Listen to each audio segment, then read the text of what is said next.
Pessoal, estamos aqui em mais uma entrevista sobre a galinha balão de Baixa Grande. E hoje eu estou com o Dr. Tiago aqui no criatório do Senazar.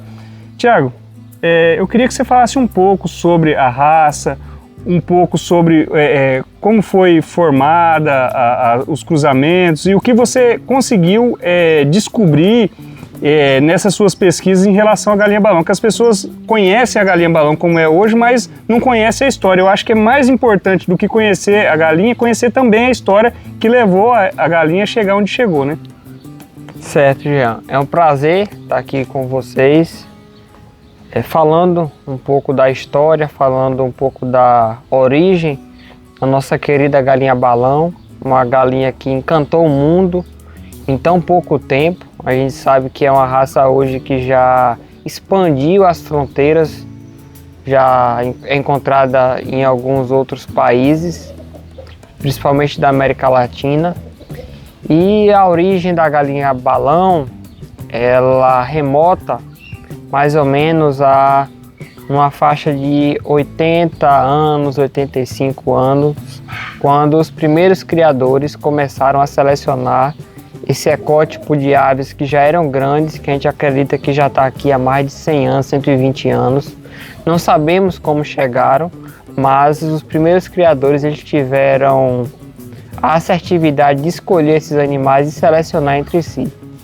Dentre as figuras que podemos citar hoje, que tiveram grande influência na formação, na base genética do animal que conhecemos hoje, é o senhor que é o saudoso Zé de Maroto. Zé de Maroto teve muitas aves na época dele, negociava muito. Inclusive Zé de Maroto até é meu parente, meu primo, né, pela família Pedreira. Ele acabou que tendo um zelo muito grande pelas aves, acabou que criava essas aves, selecionava. Foi um dos primeiros a selecionar a plumagem mottled.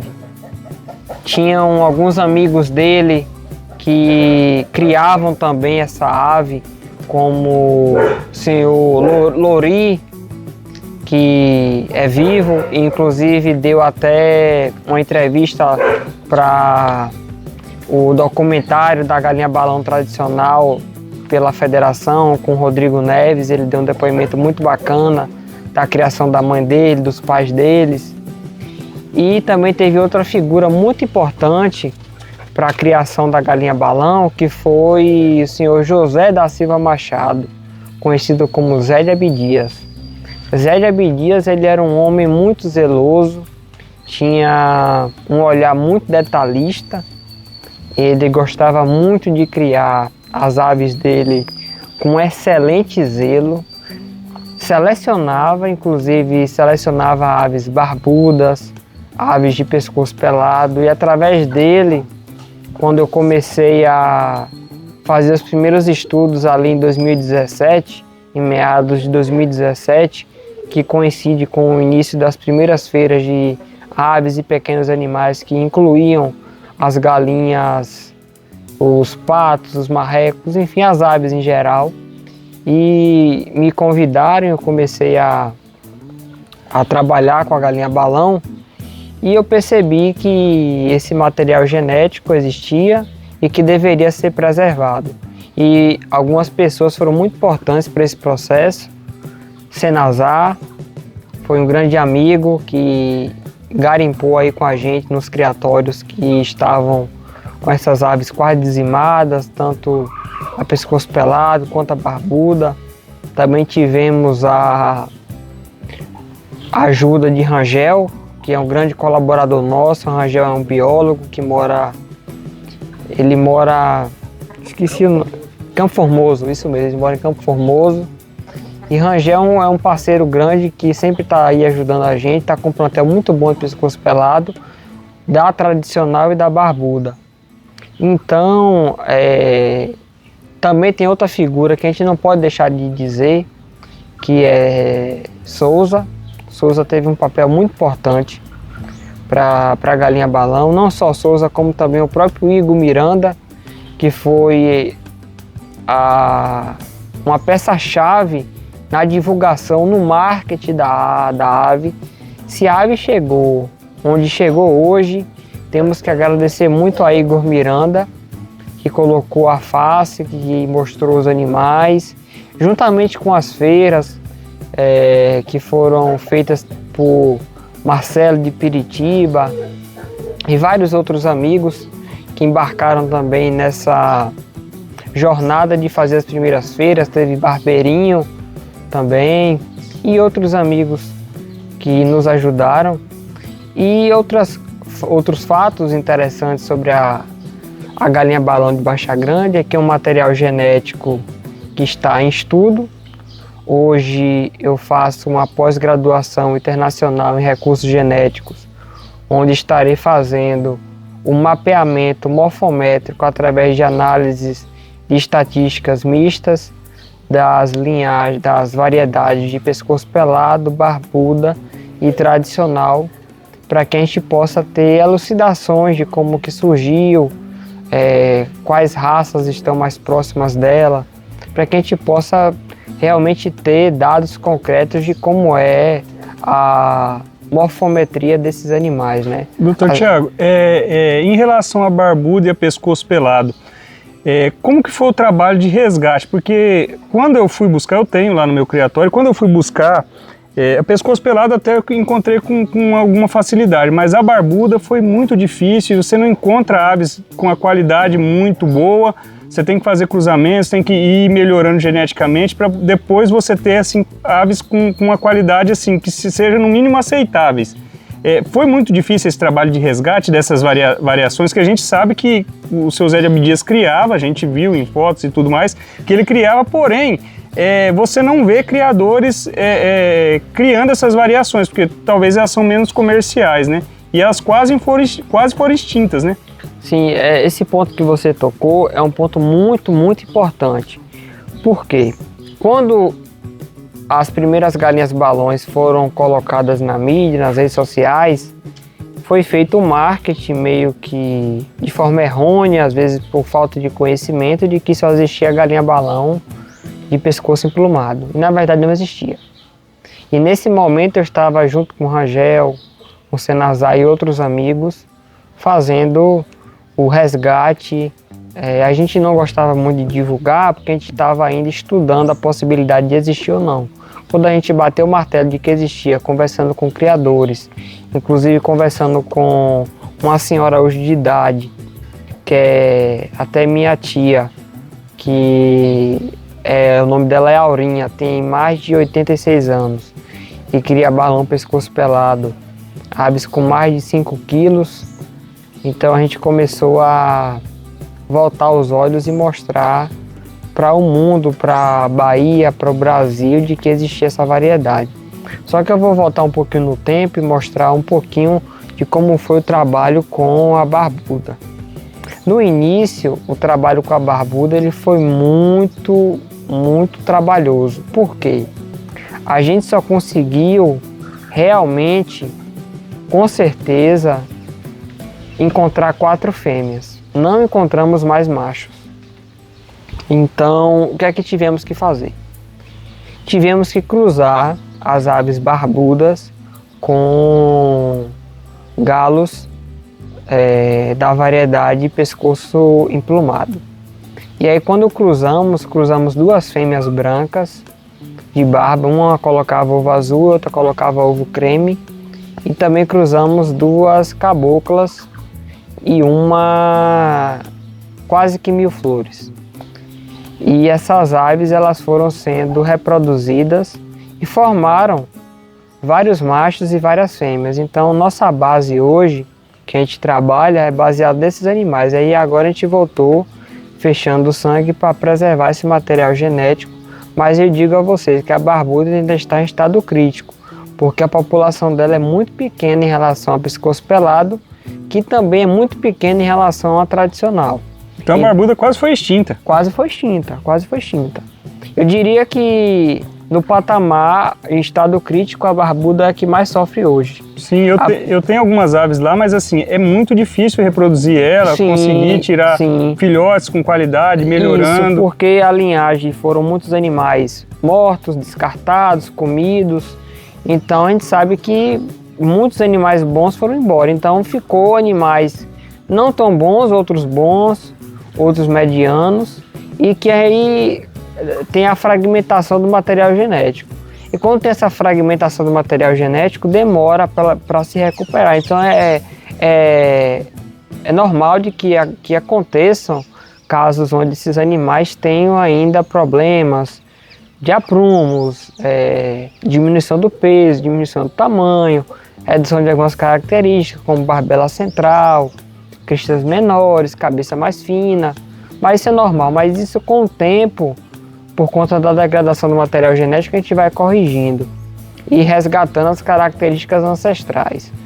Com relação a balão, pescoço pelado, já foi uma situação mais confortável, mas eu diria que eu tomei muito esporro, né?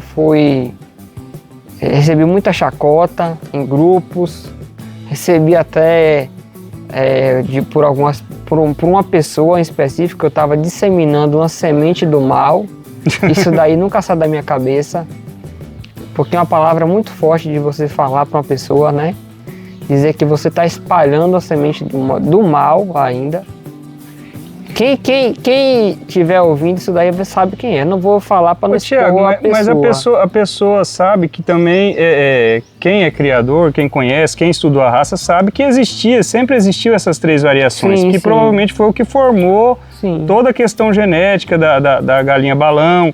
E isso foi se perdendo porque não era uma coisa muito comercial e assim, você vê que as características são diferentes. Então assim, se a pessoa não gosta daquela característica, ela vai tirar do plantel dela. Alguns pontos que favoreceram a explosão da tradicional e a exclusão da barbuda e da pescoço pelado. Primeiro ponto, marketing excessivo. Começaram a dizer que só existia balão de pescoço emplumado. Caiu aí um bocado. Outra coisa, as galinhas de pescoço pelado não tinham a variabilidade genética que tinha a balão de pescoço emplumado. Você não encontrava azul, você não encontrava muito mil flores, você encontrava animais mais da coloração cabocla, vermelho, você não encontrava animal mottled. Hoje que a gente encontra pelo cruzamento que foi feito da pescoço pelado com alguns animais da variedade tradicional. E aí sim houve um aumento da variabilidade genética, onde a gente encontra hoje animal azul, animal bétula, várias colorações. Ainda muito pouco, né? Sim, inclusive a gente encontra até animal Piebald, que o Walter Silveira lá do Rio tem. E está com um trabalho muito bom, tive lá no Walter, ele está produzindo animais muito bons de pescoço pelado e tem alguns barbudos que também são muito promissores. E a barbuda ficou de trás porque a atenção era mais para pescoço pelado com relação à novidade. A barbuda ficou ali no cantinho, tímida, e a gente ali tentando, poucos criadores.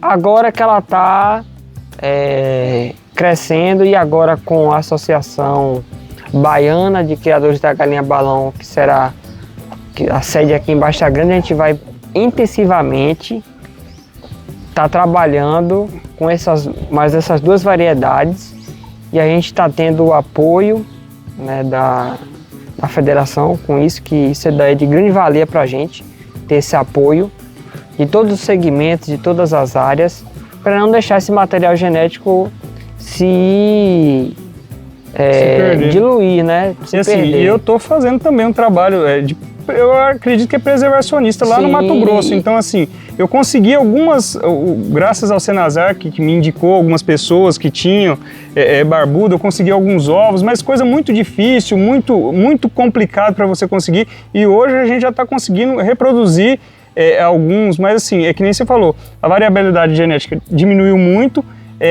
a qualidade dos animais diminui também, então você tem que pegar os melhores animais pescoço emplumado, cruzar nas barbudas para ver se consegue tirar alguma coisa e aí fazer um trabalho de resgate. E assim, eu acredito que leva muitos anos ainda para conseguir fazer um trabalho de resgate e começar a ter os primeiros frutos. Por enquanto é mais um trabalho de preservação. Sim, para não deixar se perder. Mas vamos ser otimistas. E em relação, né, à questão da origem genética da galinha balão, a gente acredita que a galinha balão ela foi uma mistura de vários grupos genéticos trazidos pelos colonizadores europeus. A gente acredita que teve muita influência de animais do grupo asiático, por isso que introduziu o topete e a penugem na canela, que é uma característica comum em aves do leste asiático. A barbela central a gente também acredita que veio com animais combatentes do leste asiático também, principalmente malaioides, que fixou somente aquela característica da barbela de boi, né, que na verdade na balão é a barbela de boi, que a gente chama de barbela central, só que ela está emplumada. Ela não tem aquela barbela limpa do índio gigante. Mas tem também outras características que podem ter vindo de animais vindos da África, quando houve o tráfico de pessoas escravizadas para cá, principalmente para a Bahia. Também pode ter tido influência de aves trazidas pelos próprios holandeses para cá. E também a influência que eu acredito que seja majoritariamente a influência mediterrânea portuguesa. Por isso que a gente encontra aves com muita barbela, com muita crista, cabeça bem rosada, avermelhada, tanto de fêmea quanto de macho, por conta dessa responsividade aos hormônios andrógenos, que é uma característica muito comum nas linhagens mediterrâneas. Então, tudo isso vai ser elucidado de uma forma mais precisa quando fizermos daqui para frente um trabalho com o material genético dela e podemos dizer... Vocês estão fazendo um mapeamento genético dela? Ainda não, mas eu pretendo, após terminar essa especialização, já começar com um trabalho de mapeamento genético por conta do custo. É muito alto. É muito alto, eu acho que está acima da casa dos R$100.000 para você ainda conseguir um projeto através de uma faculdade, para você, entendeu? Fazer um projeto de pesquisa. De pesquisa, Eu acho que é interessante para poder desmistificar e também ser um patrimônio genético que pode ser utilizado de forma estratégica, tanto para a questão de ornamentação quanto para a questão de proteína animal, porque é uma ave que é uma ave de perfil cárneo. Antes de tudo, antes da beleza, a galinha balão já era uma galinha para carne. Eu sempre falo isso, antes da beleza, a galinha balão já era uma ave para produção de carne. Não é à toa que o nome dela se chama galinha balão. Ela é uma galinha de formato abalauado, porque ela tem uma musculatura avantajada. E ave que tem musculatura avantajada serve para quê? Para corte. Né? Você não vai encontrar uma poedeira com... Que a poedeira ela é fina, determina a energia dela para o ovo. Pro ovo. A mesma coisa da vaca de leite. Você encontra a vaca de leite mais magra do que gorda. Com certeza. Porque a nutrição dela vai para a produção de leite. E já a vaca de corte, ela enche o músculo. Mesma coisa a galinha. Então, antes de tudo, a galinha balão, antigamente, servia como propósito de alimentação. Ainda mais temos alguns relatos de que servia como alimentação em ocasiões especiais, onde viviam familiares de 6, 5, 7 familiares ali se reuniam em épocas de festividades para que esses animais fossem ali abatidos. Uma galinha que estava ali há 6 meses, 7 meses, já estava ali com seus 4, 5 quilos e era abatida e alimentava a família. Doutor Tiago, vamos, por eu adiantar da hora, vamos ver as cores que você falou que ia mostrar pra gente. Vamos ver as cores porque já tá escurecendo e esse papo nosso vai embora. Senão o papo flui e a gente acaba não mostrando as aves, que eu acho que é o que o pessoal gosta de ver. A gente tem que passar o conhecimento, que eu acho importante o conhecimento. mostrar a história, mostrar que existe a necessidade de preservação das outras variedades, que você frisou bastante, e eu estou fazendo esse trabalho, eu acho que você também está fazendo esse trabalho, tem outros criadores fazendo esse trabalho, que é um trabalho de preservação. O Rangel está fazendo um trabalho muito forte. Sim.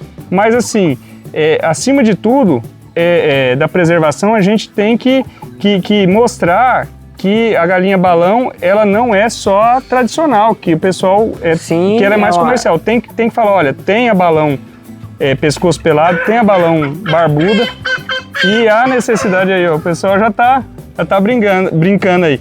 E tem a necessidade de fazer a preservação, tanto para questão genética, quanto para as pessoas conhecerem a história da balão. Sim. Vamos lá ver as aves? Vamos ver. Aqui eu tô com 2 variedades de mil-flores que acontece. Uma tem um padrão que está ainda um pouco em transição, por isso que às vezes tem uma dificuldade, e aqui temos um padrão de mil-flores mais definido. O que é que define o padrão de mil-flores? O padrão de mil-flores ele é determinado principalmente pelo gene Columbia, que é o gene que faz toda essa extensão do vermelho, e a ave precisa ter o gene Mottled, que são essas pontinhas brancas na asa e aqui nas penas, e também essa parte preta, e logo após a parte preta, a parte vermelha. Isso configura o padrão mil-flores clássico. Podemos ver isso na asa, podemos ver isso aqui no peito, mas aqui já tem um padrão de transição, ó. Vocês podem ver que aqui não está tão transicionado para esse modelo aqui. Aqui a gente já tem um pincelado, aqui como se fosse um pincel, entendeu? Então aqui é uma ave que apresenta um padrão de mil-flores, mas não totalmente mil-flores, porque a gente consegue identificar outros tipos de marcações. Possa ser que numa segunda muda, numa terceira muda, isso aqui melhore, mas ela não vai ter aquele padrão clássico de competição, mas isso não inviabiliza o potencial genético dela, que inclusive é uma ave muito boa. Se quiser colocar ela no chão aqui para poder ver ela caminhar. A gente já fez até o vídeo dela hoje. Para vocês verem que é uma ave que se locomove bem, tem um rabo bom,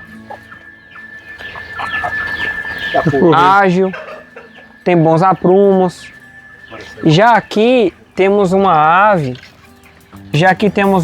que as pessoas têm um pouco mais de dificuldade de identificar o mil-flores. Aqui a gente consegue ver o padrão mil-flores, só que essa ave ela tem uma particularidade. Essa ave aqui, ela é um pouco mais melanizada, ou seja, ela tem o gene melanésia, que é conhecido como gene ML. Esse gene faz com que ela tenha mais sobreposição de preto. Você vê que o preto dela é muito mais comprido em algumas partes, quase tomando a parte vermelha, que na verdade não é vermelha. Isso aqui é a parte trigo. A gente pode observar que é da cor do trigo mesmo, do trigo da época de Jesus. Então a gente consegue ver nessa ave aqui um padrão um pouco mais diferente. A gente pode ver que até aqui, ó, o Mottled está bem espaçado, está bem pronunciado o Mottled, então dificulta um pouco a observação. Não está um padrão tão definido quanto a outra, mas são padrões de transição. Já aqui temos uma ave que é bem parecida com ela, basicamente a mesma ave, a mesma base, só que essa aqui é um pouquinho menos melanística, né? Pode ser por conta de genes modificadores, que são genes que existem e que controlam, dosam ou exacerbam a quantidade de melanina, principalmente eumelanina, que é a melanina que determina o pigmento preto. Feomelanina é o pigmento que determina a coloração vermelha. Essa cor aqui, doutor? Com essa. Bem, soltando aqui. Aqui temos um galo que ele tem partes mil-flores. Só que o padrão mil-flores no galo, ele é um pouco mais difícil. Por que eu te digo isso? Porque o galo, ele tem dimorfismo sexual. O que seria o dimorfismo sexual? São penas mais lustrosas alongadas e mais sedosas. Essas penas tendem a não ter um padrão tão bacana, tanto que aqui nas ombreiras a gente vê que tem muito mais do padrão Mottled, aqui também nas caideiras, né?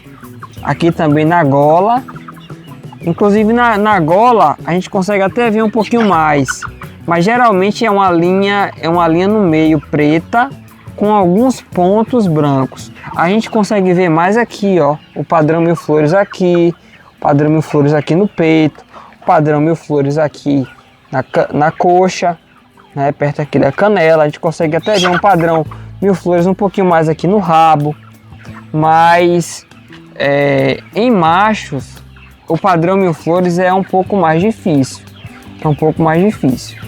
né? Ele tem até uma característica aqui que muitos criadores acabam não percebendo muito, deixando para lá, que isso aqui se chama atrofia de barbela. Isso aqui é um caso que acontece muito na balão. Toda raça, a gente sabe que toda raça tem predisposições genéticas a determinados tipos de problemas. Existem raças que têm menos, outras que têm mais, né? Outras são acometidas por alguns problemas, outras já por outros. Um dos problemas que acomete a balão é essa atrofia, que geralmente passa geneticamente da barbela, e geralmente ela acontece do lado direito, mas nesse caso aqui ela aconteceu do lado esquerdo, mas a maioria dos casos que eu tenho notado, ela acontece do lado direito. Então, assim, esse galo vai jogar sempre filhos com a barbela assim? Nem sempre. Vai depender se é um gene recessivo ou dominante. Se for dominante, vai ter. Se for recessivo, que é mais perigoso, né? Porque pode passar gerações esse gene incubado em outras gerações, que vai exacerbar, não imediatamente na próxima geração, a menos que ele encontre uma fêmea que tenha a mesma característica genética que ele. Mas assim, é sempre bom a gente ter cautela na reprodução desses animais.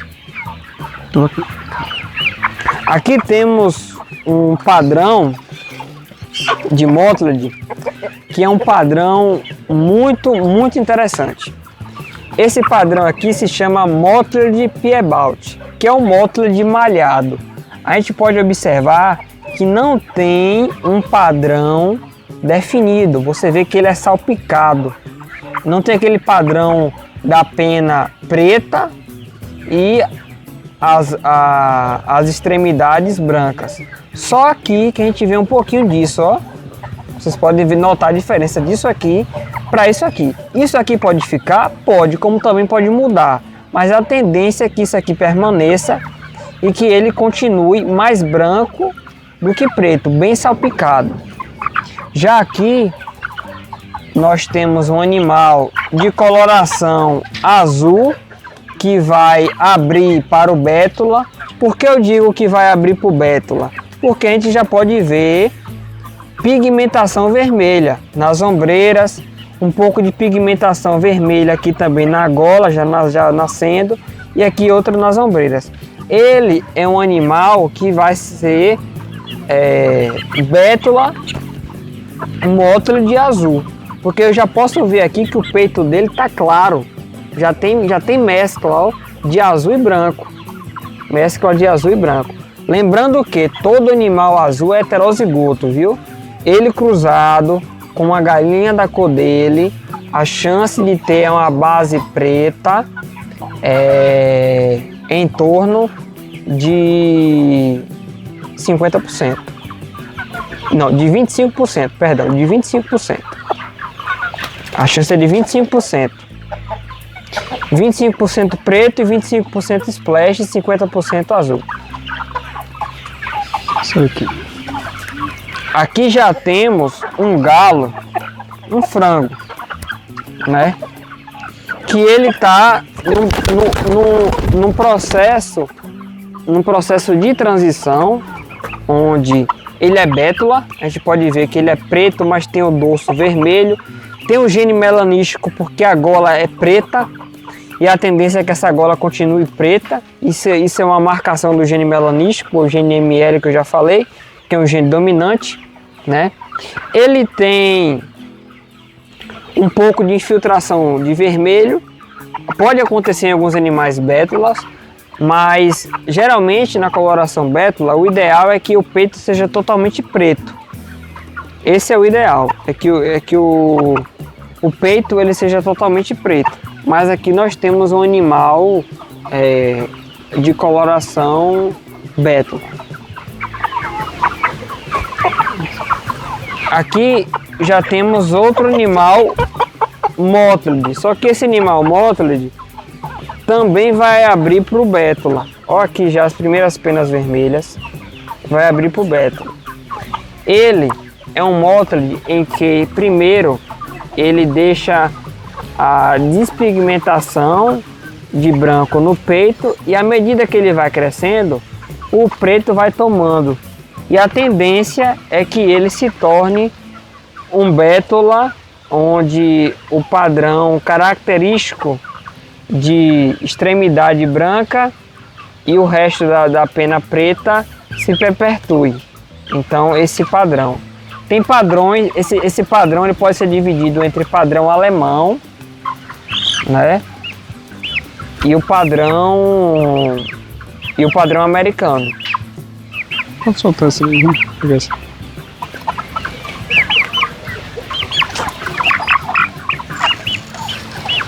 Aqui temos uma fêmea que ela é cinza e também é mótlide. A gente já pode ver aqui o branco em contraste com o cinza. Não sei se ficará bétula porque ainda está muito novinha. Até o momento eu não vi nenhuma resquício de penugem vermelha, né? A plumagem bétula ela aparece com mais facilidade do macho por conta do dimorfismo sexual, diferentemente da fêmea. Pessoal, já anoiteceu e eu agradeço, Dr. Tiago, por trazer informações sobre a galinha balão. Eu acho que foi muito esclarecedor sobre a história, sobre a questão de plumagem.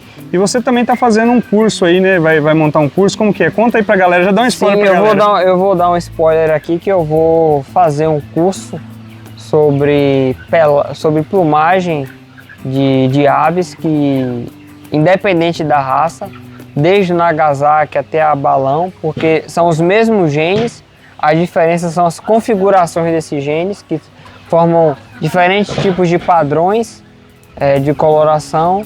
Será online e estarei disponibilizando numa plataforma com preço bastante acessível, onde terá explicações, imagens, tudo detalhado, tabela de cruzamentos para que vocês possam selecionar suas aves e não ficar tateando os cruzamentos para ver se dá aquela cor que você tanto almeja. Para você ter uma assertividade pegando a galinha A com o galo B e dizer, não, com esses animais aqui eu vou dar esse padrão. Então, espero que vocês tenham gostado do vídeo de hoje e só agradecer. Tamo junto. É um imenso prazer. Valeu. Tamo junto. Falou.